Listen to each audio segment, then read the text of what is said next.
The Ministry of Finance and the Public Service presents Let's Talk Finance, a feature exploring the various elements of the economic program.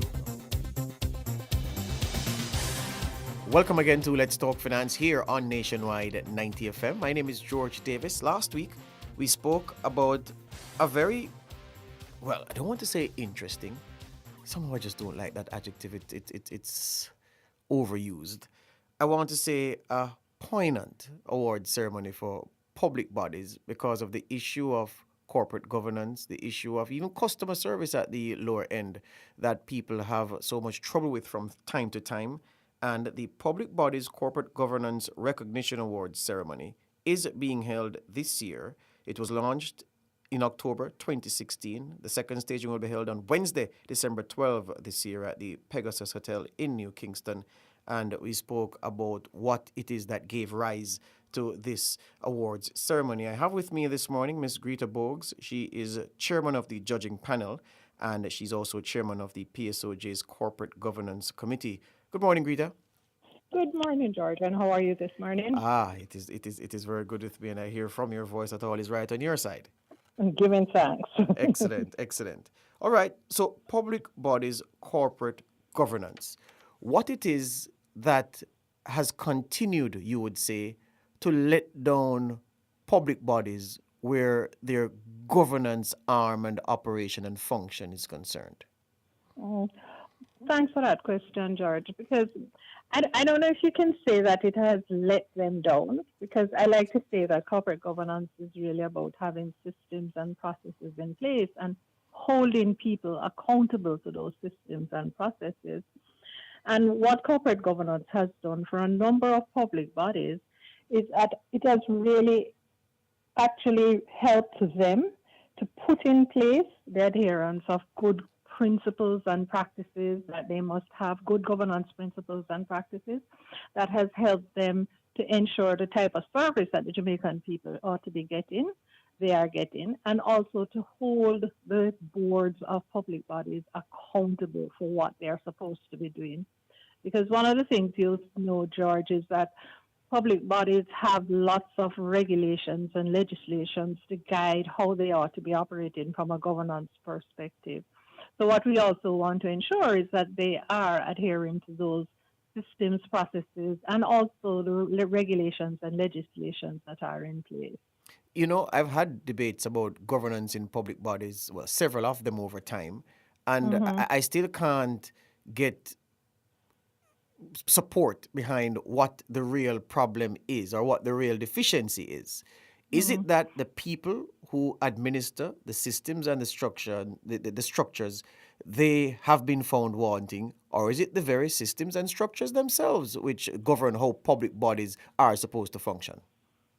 Well, I think it's both to a certain extent, because the point is that systems and processes that you had in place in 1970, those are not really totally relevant probably at this particular point in time.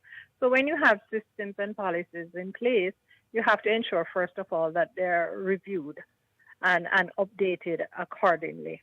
And then when we talk about people, I always like to tell persons that you can't legislate people's good behavior. You can't legislate integrity, right? So what we have to do as Jamaican people is that we have to hold people accountable, and that's the bottom line. But perhaps, Greta, there's also an issue having to do with persons actually playing the roles as set out on paper. I have found over time that where it is someone acts in a manner that causes a public body to be in the news for the wrong reasons, it's often because there's a failure to discharge the duties under their function effectively. Is it that the headline that you are supposed to apply to playing your role is given, but in terms of the nitty-gritty, the details of how exactly you function as a chairman, how exactly you function as a director, how do you function as a deputy chairman or a member of the support structure for the board, that is not really understood in the real sense? And let's put it this way. I would like to say, George, that some people understand but don't practice. But one thing that is for sure is that through the corporate governance framework for public bodies is that we have outlined in that particular document what is expected of you. So even if you are appointed a director, if you're appointed a chairman, a vice chairman, a corporate secretary, those functions, those responsibilities that are expected of you as from a public body perspective are all clearly outlined there. So even if you go in not knowing, it's there for you. So you have a responsibility. So again, it comes back to the whole issue of accountable, holding yourself accountable when you Yes. are actually placed in these particular positions. Yes, yes.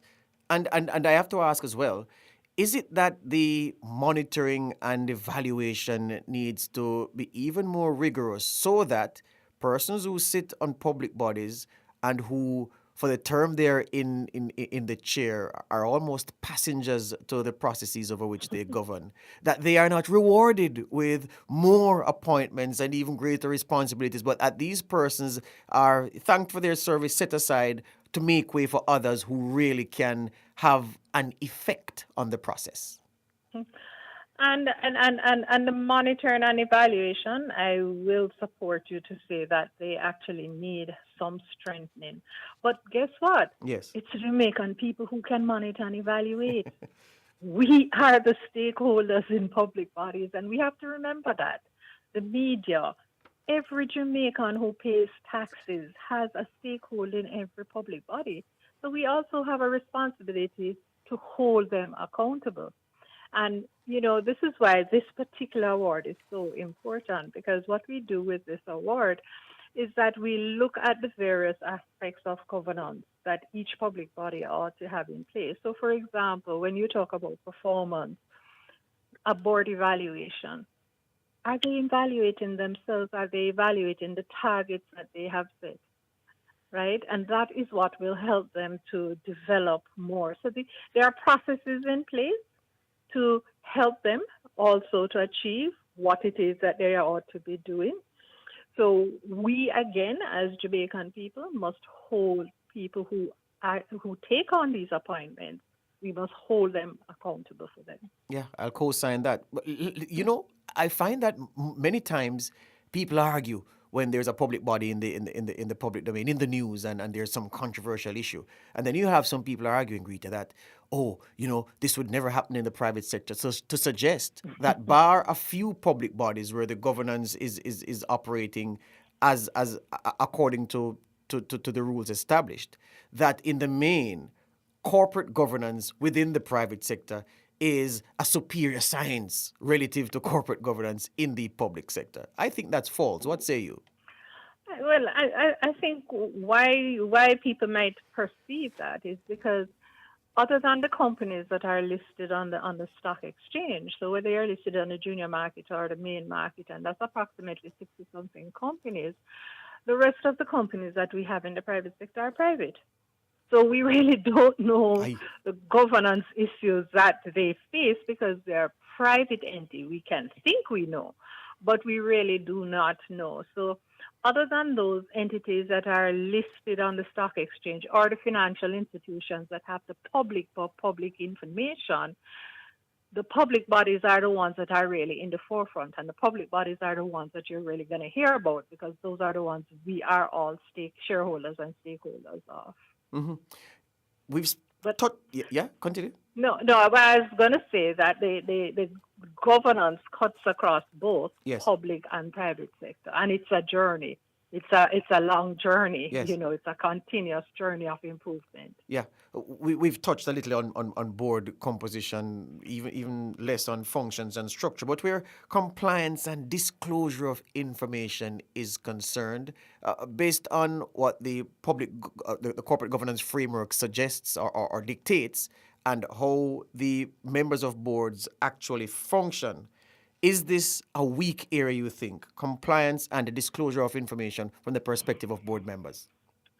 I would like to say that it's a journey, and that what we are seeing is great improvement in disclosure from public bodies. Yes. And this, again, is why this particular award is so important, because we have 4 different categories that we recognize public bodies from, because there are some public bodies who are doing quite well from a governance perspective.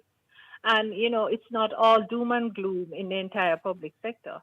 And therefore, we believe that that recognition of those entities that have attained the high standards of corporate governance and disclosure is fundamental. And it will help to bring others up the curve.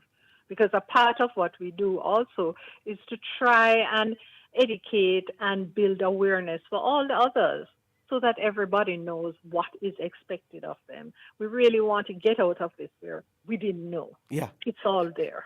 Absolutely. You spoke of those 4 categories. Care to tell us the 4 broad categories that you'll be looking for?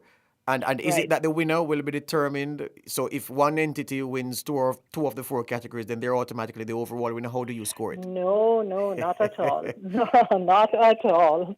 We actually have four sections, and the 4 sections are dealing with board composition, the function, and structure. And that really looks at ensuring that you have separations of the role of CEO and the chairman, looking at the board diversity, looking at board evaluation, looking at board training, etc. So that's one award. The second award is an award for the policies, procedures, and practices that you would have in place. And therefore, we're looking there now to ensure you have your board charter, your terms of reference, your corporate social responsibility policy, appraisal of your CEO, etc. And then the third category is actually compliance and disclosure of information. And this is ensuring that you're now in line with all the statutory requirements and your corporate plan is being submitted, your annual reports, etc. And then risk management and internal controls, which is really very fundamental to every business, ensuring that you also have the systems and controls that are required to ensure sustainability of what you do. So those are actually the 4 key awards. They're not all weighted the same way. Board composition, function, and structure actually carries 30%, and corporate governance practices another 30%, and then the other 2 actually carry 20% each. How do you score your overall winner? Overall, we actually have 2 other awards. And that is that of the annual report. So we look at your annual report also to ensure that it's in compliance with the requirements as stipulated in the Public Bodies Management and Accountability Act and the Corporate Governance Framework. And we introduced a new award for this year, which is your website award. Because a lot of the information that you have should be posted on your website. And then it goes again to the whole issue of some disclosures that you ought to have. So those were 2 new awards that we introduced this year.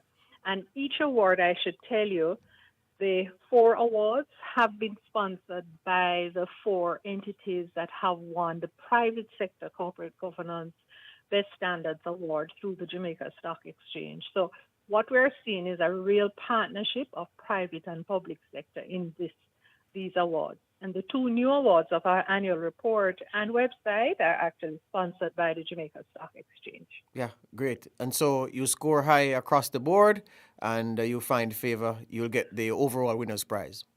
Possibility, yes. I mean, because you might find that you came second in every solitary area. Yes. And you might have won the annual report and you are the overall winner.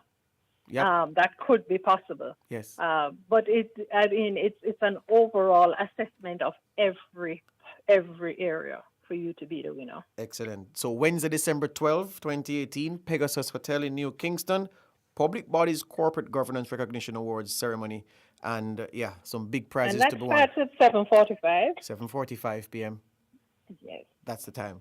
Greta Bogues, thank you very much for speaking with me on Let's Talk Finance today. And I wish that, I was going to say I wish you and the panel success. I wish you good luck in judging. And I wish that beyond the awards, that the improvements that made the entities win those awards, that those improvements set in and are part of the new way that they do business going forward. Absolutely. That's what we are hoping for. That's what we want to ensure, that there is more awareness and adherence of good corporate governance practices. Thank you this morning. Sector. Thank you, George. Bye. Have a good day. All right, good. That was Let's Talk Finance, brought to you by the Ministry of Finance and the Public Service.